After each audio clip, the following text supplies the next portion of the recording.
네, 시종일관 출발 전략입니다. 박준현 차장, 김성훈 연구원과 함께 오늘 전략 세워보도록 하겠습니다. 박 차장님은 파이널 카운트다운 이런 제목을 가져오셨네요. 무슨 의미입니까? 예, 이제 올해가 얼마 남지 않았는데요. 일단은 그 재정절벽 협상 자체가 이제 올해 안에 끝내느냐 아니면은 내년으로 이제 지연되느냐. 지금 현재 분위기는 내년으로 이제 지연되는 것이 거의 이제 기정사실화되어 있고 올해 안에 어느 시점까지 그 타협점을 찾느냐가 관건일 것 같습니다. 저는 오히려 중국발 모멘텀을 좀 기대해야 되지 않을까라고 생각을 하고 있는데요.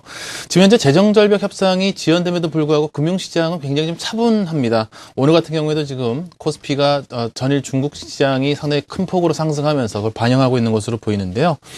이렇게 낙관적인 심리 상태인 것이 사실은 조금은 지나치지 않은가라는 생각을 좀 해봤습니다. 왜냐면은 최근에 민주당 같은 경우에 제가 그림을 하나 준비해봤는데요. 타협점을 찾기 위해서 세금은 덜 걷고 지출은 축소하는 타협안을 제시를 했습니다. 과거에 1조 6천억 달러에서 지금 1조 2천억 달러로 지금 세금 부자 증세를 줄였고요. 또 기존의 그 재정 지출 축소를 600억에서 지금 1,000억으로 지금 늘려놓은 상황입니다. 지출 삭감 부분을요. 이런 부분들은 결국은 재정 지출의 증가율이 둔화될 가능성이 상당히 높아졌다는 이야기가 되는 것이고요. 공공부채 한도가 상향 부분의 그 협상이 진행되는 내년도에 가면은 분명히 이런 부분들은 시장에서 걱정거리로 다시 부상할 가능성이 높다라고 생각이 들고 있고요. 제가 다음 그림을 하나 준비를 해봤는데요. 최근에 미국의 주택과 부동산 지표의 서프라이즈 인덱스를 나타내는 차트인데 잘 보시면은 전 고점 부근에서 지금 다소간 반락하는 분위기를 보여주고 있고요. 미국의 기존 주택 가격 하락세도 역시 고점에서 좀 꺾이고 있는 상황입니다. 이 기존 주택이라고 하는 것은 미국의 중산층을 대변한다고 볼 수 있겠는데요. 아무래도 신규 주택보다는 기존 주택 같은 경우에는 중산층의 소비와 연결이 되어 있기 때문에 굉장히 좀 중요한 지표인데 지금 가격이 하락세를 보이고 있다는 것은 재정 절벽에 직면해서 미국의 중산층들의 소비 심리가 좀 약간은 둔화되고 있다는 이야기가 됩니다. 결국은 미국발 안도 랠리에 앞으로는 더 큰 기대를 걸기 좀 힘들지 않겠나라고 생각하고 있고요.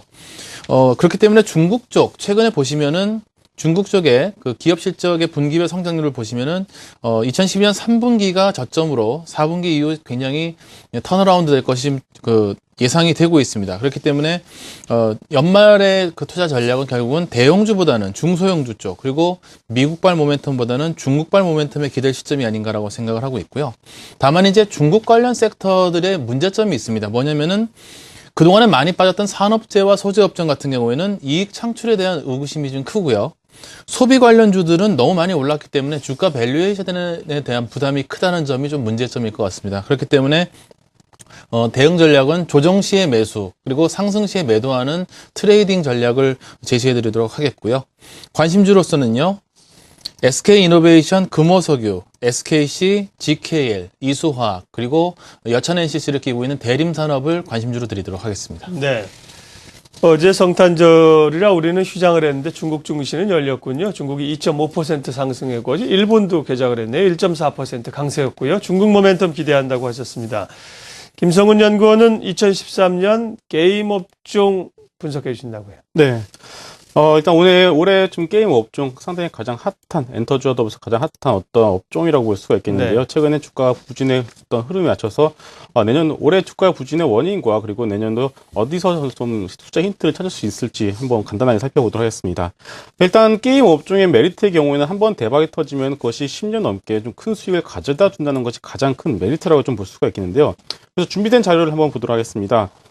보시게 되면은 현재 PC게임의 실상을 보시게 되면 PC방에서 랭킹 1위를 차지하고 있는 게임은 바로 외산 게임인 리그 오브 레전드라는 게임입니다. 거의 25% 안팎의 독보적인 점유율을 보이고 있고요. 이 나머지 업종 종목 나머지 그런 게임들을 보시더라도 이 보시면 외산 게임의 점유율이 거의 40% 육박을 하고 있습니다. 온라인 게임의 성장이 멈춘 상태에서 이들과 같이 이 외산 게임의 점유율이 높아지고 있다는 것, 결국 NC소프트가 네오이즈 게임즈 같은 어떤 PC 게임즈들의 주가에 부정적인 영향을 미치고 있다고 좀 봐야 될 것 같고요. 모바일 게임즈 역시 마찬가지인데요. 보시게 되면은 애플의 앱스토어 그리고 구글의 안드로이드 마켓 게임의 카테고리가 개방이 되면서 국내 업체들뿐만 아니라 외국 업체들도 한국 시장에 무제한 진출할 수가 있게 됐습니다. 오픈마켓 양날의 검이라고 볼 수가 있는데요. 이 하루에도 수백 개씩 새 게임이 등록이 되다 보니까 빠른 변화와 대응력이 생명인데 여기서 이미 군수 업체들은 살아남지 못하고 있는 상황이고요. 게임빌이나 컴투스 같은 경쟁력 있는 업체들도 현재 물량으로 간신히 승부를 하고 있는 상황이 되겠습니다. 그래서 이제 보시게 되면 무슨 말이냐면 이게 현재 스마트폰 게임의 경우에는 일단 원하는 것은 일단 먼저 받고 나서 또 지우는 것도 쉽다는 것이죠. 결국 한두 번으로 해서 흥미를 느끼지 못한다고 하면은 쉽게 살아날 수가 없다는 것인데요.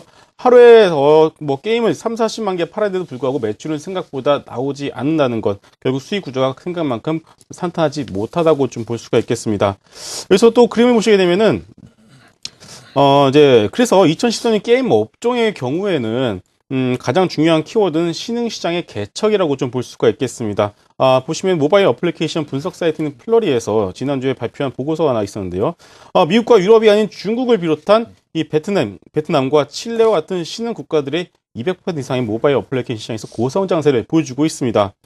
또한 작년과 올해를 좀 비교해 봤을 때 미국 시장의 경우에는 줄어든 반면에 나머지 신흥국들의 비중이 늘어난 것을 볼 수가 있는데요.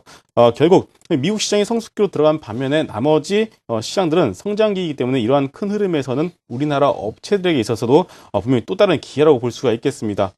그러므로 이 카카오톡만 바라보지 말고 적극적인 해외 진출을 노리는 것이 현재 정체된 게임 시장에서 벗어날 수 있는 하나의 방법이지 않을까 싶고요. 그래서 관심 종목으로는 2013년 관심 종목으로는 해외 모바일 게임 시장에 어떤 업체보다 적극적인 행보를 보이고 있는 이 게임비를 좀 보시면 좋을 것 같습니다. 게임비의 경우에는 특히나 중국의 텐센트와 게임 공급 계약을 올해 체결하였죠. 7억 중국 시장을 전망을 해보고 있습니다. 중국은 그동안 게임 공급 구조가 성숙하지 못했던 것이 단점이었는데요. 이번에 텐센트의 QQ 네트워크를 통해서 안정적인 게임의 공급을 좀 기대를 해볼 수 있을 만큼 현재 아까 보여드린 모바일 앱 시장의 변화의 흐름에 맞춰서 2013년에는 다른 회사보다 조금 더 구조적인 성장을 기대해 보도록 하겠습니다.